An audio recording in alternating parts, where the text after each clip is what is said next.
Hello friends and makers, and welcome. This is a step-by-step tutorial that will guide you in crafting this warrior helmet in leather. This will be the first piece in a new full suit series, and it will introduce some of the basics of leather crafting while creating some fun fantasy armor you can wear or sell. You may see me use a variety of tools in these videos, but for this project all you really need is a hammer, a hole punch, and a cutting instrument of your choice. For details about how to print the patterns, sizing, and other basic tips, please check the primer video that will accompany this series, and please stick around to the end of the video for some additional important notes. For this project, I'm using 9 to 10 ounce vegetable tan leather from Weaver Leather. Leather comes in many varieties, and this firm and dense type of leather is well suited for armor crafting. And if you'd like to build this yourself, you can find the pattern at the Prince Armory Academy website. My first step is to lay out the patterns onto the leather, and I'm using a fine point marker to trace out the outline of each component.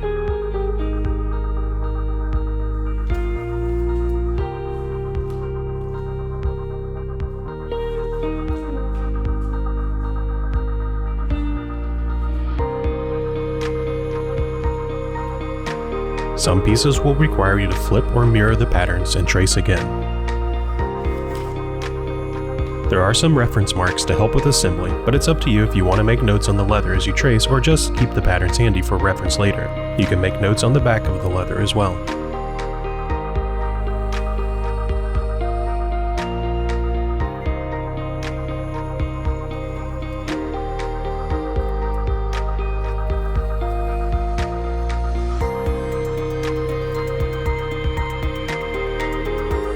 Before I completely cut out the pieces, I'll use a knife to separate the pieces into more manageable chunks.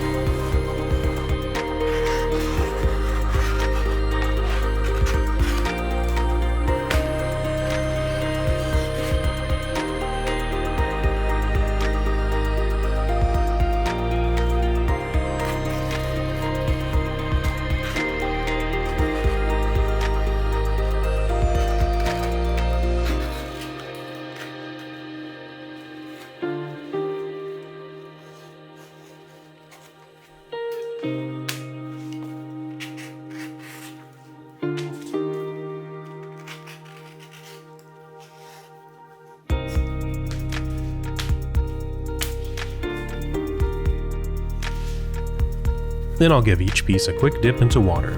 This will make the cutting process easier, and it will also prep the leather for later steps that require some moisture content like tooling or shaping.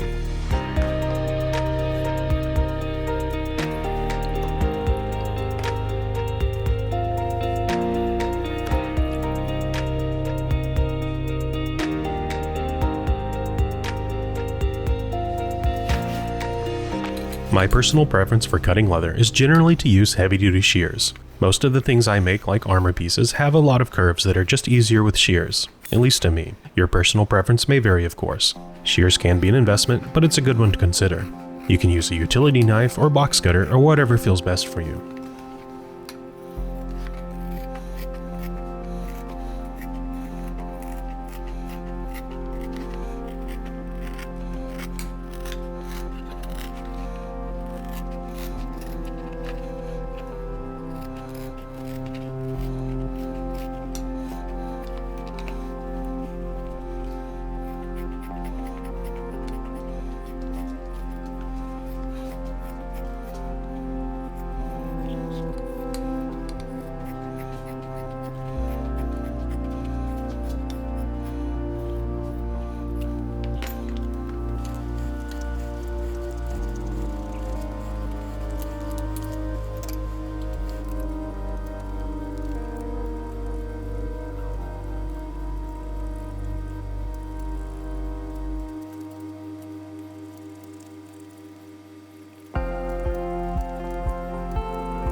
I'm now transferring the hole markings to the leather. Since the leather is damp, all I need to do is just jab the pattern and it'll leave an impression behind.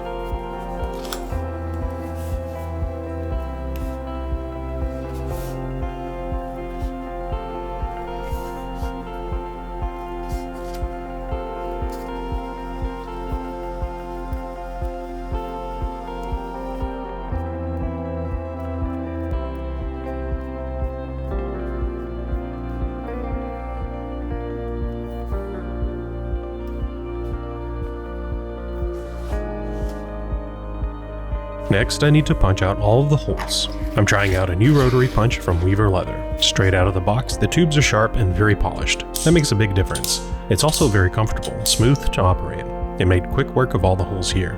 Weaver Leather is a sponsor of this tutorial. They provide the leather, hardware, and some of the tools you see in this video. I'm also a very long-time customer of theirs and can vouch for their quality firsthand. If you haven't checked them out already, check the link in the description. And by the way, if you're just starting out, I suggest a small hole punch with interchangeable heads, which will only set you back a few bucks.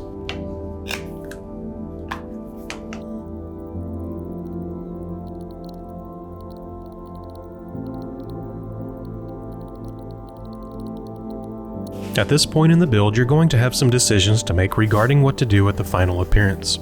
If you're new to these tutorials, please note that I demonstrate a variety of options with each project and often use a number of tools, but try to keep in mind many cosmetic steps are completely optional.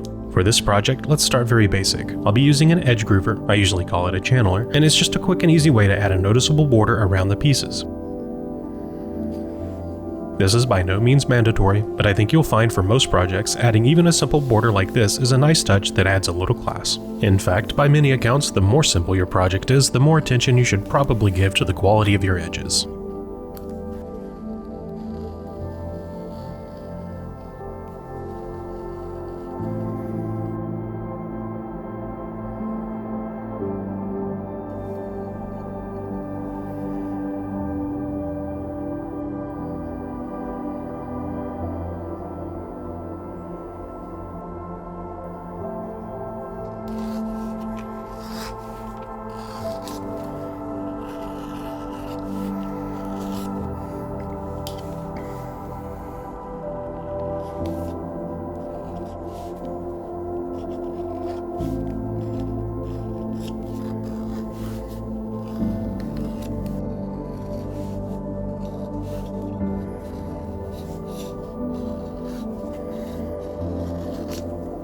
Another general recommendation is to give all visible edges at least a quick pass with a burnisher. With a good quality of leather and the right moisture content, you can get a pretty good result with just water and a slicking tool, and you could spend a lot more time to get even better results if you wish.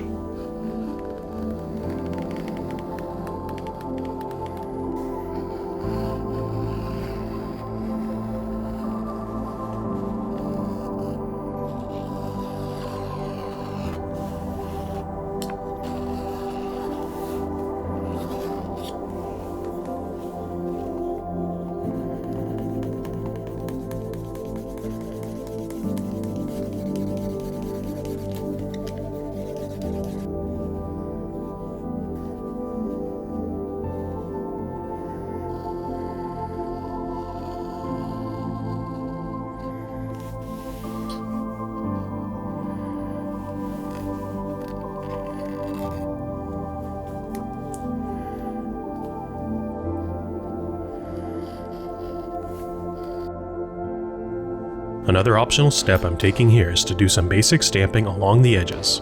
Most leather stamps will cost from a few dollars to 20 or 30, some can be more. I have a lot of stamps to choose from because I've collected many over the years, but as I was growing my collection I just bought a new stamp or two for each custom project I did. So if you don't have stamps and you want to try your hand at tooling, just browse some of the online catalogs of various stamps and pick out something affordable that you like. It's a worthy investment because it'll be with you for any projects you make in the future too. This crescent shape is a very common style of stamp that goes great along edges. It has a variety of uses, but all I'm doing here is repetitively stamping it straight along the border. If you're starting out, this is a great way to get some experience in getting the feel for the right moisture content of the leather and the right force of your swing.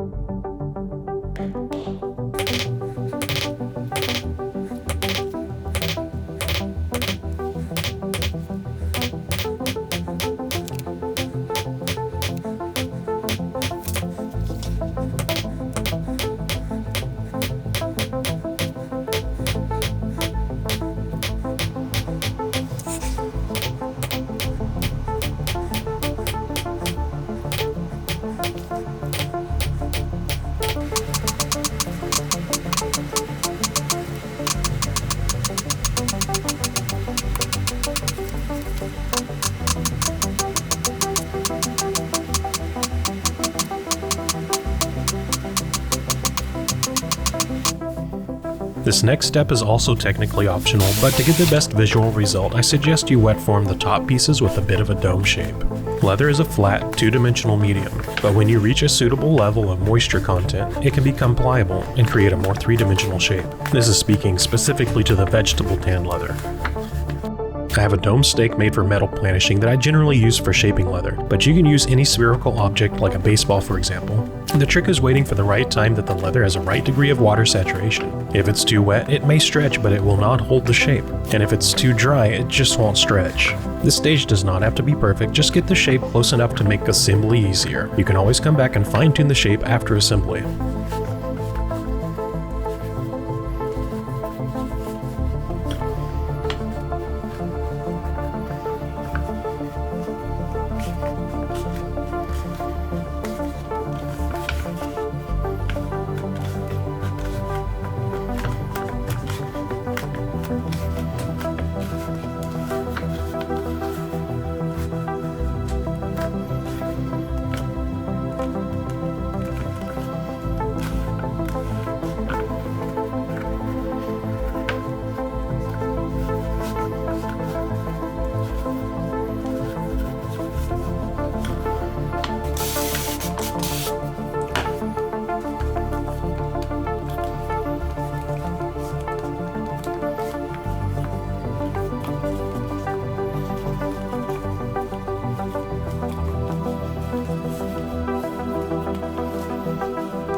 At this stage I'm going to go ahead with the assembly, but alternatively you could do the dye and finish first if you preferred.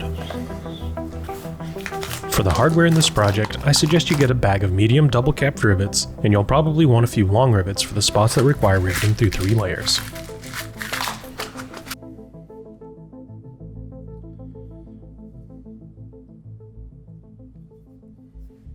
To begin the assembly, I'll be taking part A and riveting that to the side parts labeled B. Part B does have labels for the top and front orientation.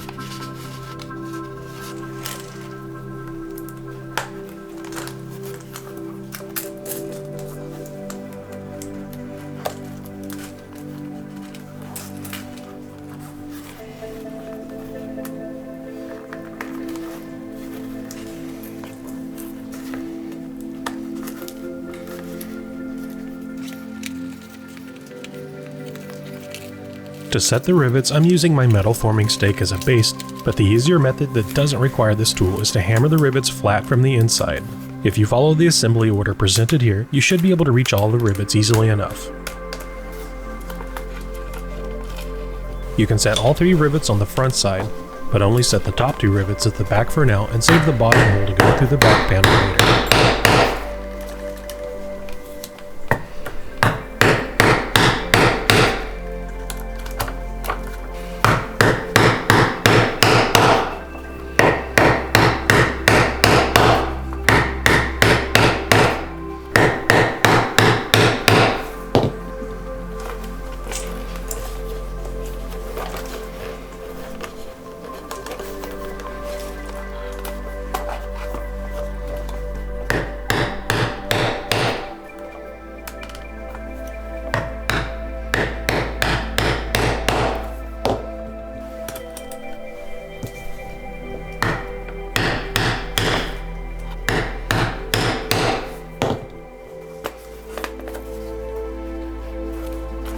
To complete the top of the dome, add in the inner part panels labeled D and set the rivets.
From there, proceed to add the back panel labeled E to the dome starting in the middle. Work your way out from the middle towards the front and leave the last hole open.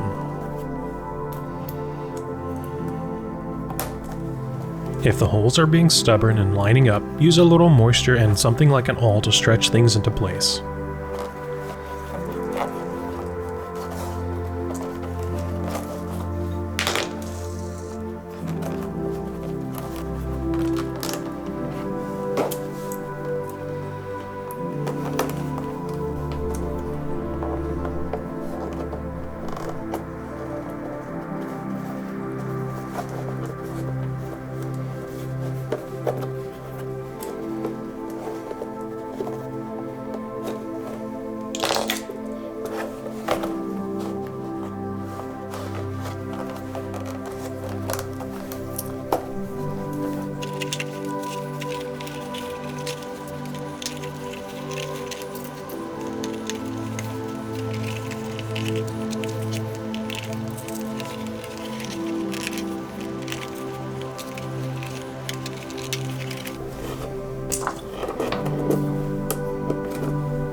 Then add in the cheek pieces labeled C.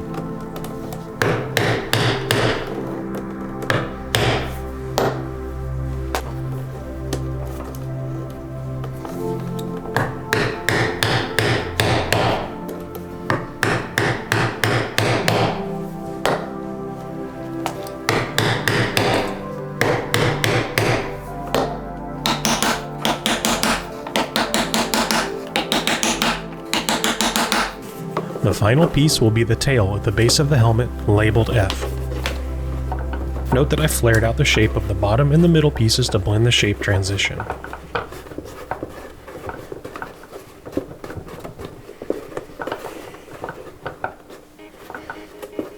Start riveting again at the middle, and end by connecting the tail to the cheek.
Once it's all put together, I'll do a little bit more work to blend the shapes and make things look more smooth and uniform.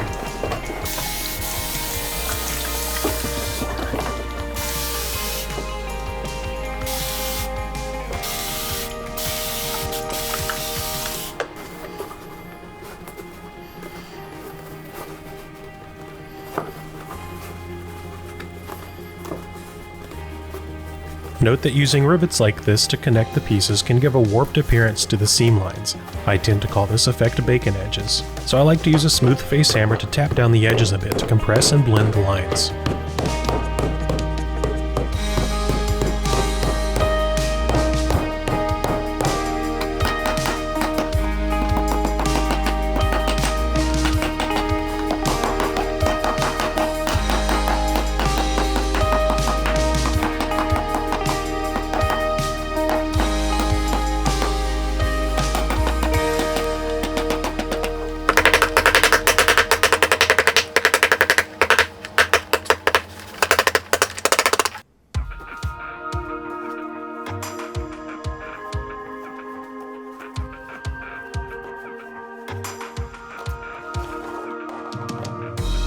For this project, I'm going for a simple all black with Fibing's oil dye. Not much to it, just use a sponge or other applicator to saturate the leather.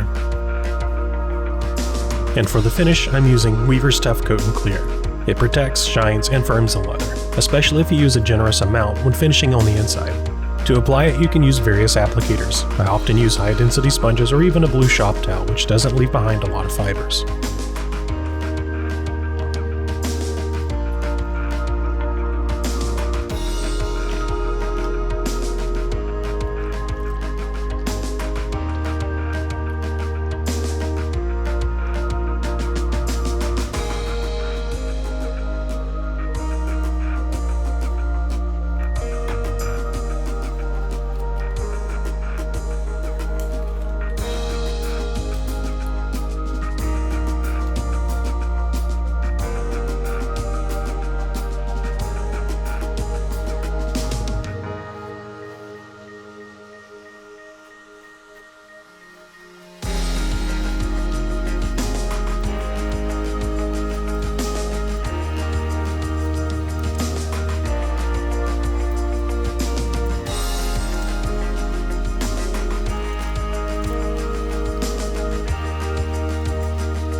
So I've already done a lot of tutorials that have the shiny finish, but what if you wanted something more matte? There's a lot of options for products you can use to help with that, but you can also grab a sanding pad, like this Scotch-Brite pad, and gently buff down the surface of a glossy finish. Now before we wrap up and before you buy this pattern, I want to let you know that I'm working with Weaver Leather to produce and distribute kits for this design. What this means is that if you would like to make this project and you would prefer to just buy the pre-cut leather pieces instead of a digital pattern and then a side of leather, I suggest you wait for news on the kits. I understand that the initial act of buying a big side of leather is intimidating and even cost prohibitive for some, and I think kits will be a great answer for that. It'll take out a lot of the guesswork, and it'll be a great way for people to get interested in leather crafting and building armor. They won't have to know what type of leather to get, you don't have to trace it out or punch the holes, you'll just buy the kit, dye it, tool it to whatever degree you want, and then assemble it. So look forward to some news on that soon. Thank you for joining me in this tutorial. I hope you enjoyed watching. And as always, a like, comment, and subscribe would be greatly appreciated. Check back soon for the next tutorial in this series. I also want to thank everyone who pre-ordered the Warrior Series bundle and for your patience as we work through various delays and life events. The rest of the patterns and tutorials are in the works and on the way. And as always, thanks to our patrons for supporting these tutorials. If you like this content and would like to help us create more of it, consider chipping into our Patreon. I drop new patterns there most every month and try to give additional behind the scenes access and first looks to upcoming content.